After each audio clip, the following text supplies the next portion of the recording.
ปล่อยไหลตามไปกระตาบ้างหูบ้างจมูกบ้างลิ้นบ้าง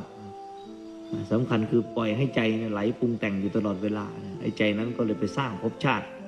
เป็นเปรตบ้างเป็นอสุรกายบ้างเป็นสัตว์เดรัจฉานบ้างเป็นสัตว์นรกบ้างพอได้ตกนรกแล้วมันนานนะอย่าเพลินในตาอย่าเพลินในหูอย่าเพลินในจมูกอย่าเพลินในลิ้น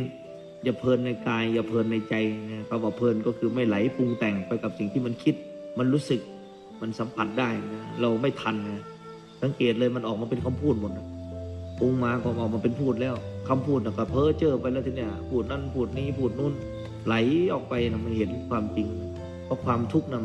มันฝังอยู่ในใจมันออกไม่ได้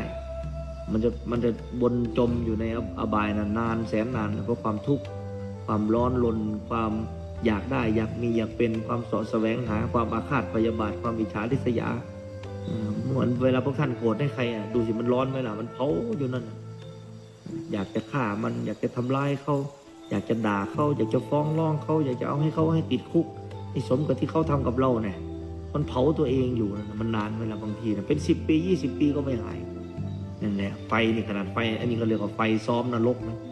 ยังไม่ใช่ไฟนรกไฟนรกเนี่ยมันเผาทรมานเหลือเกินผู้ใดที่ได้ยินได้ฟังธรรมะนี่ก็จงเร่งขัดเราตัวเองนะนำตัวเองให้พ้นทุกข์ให้ได้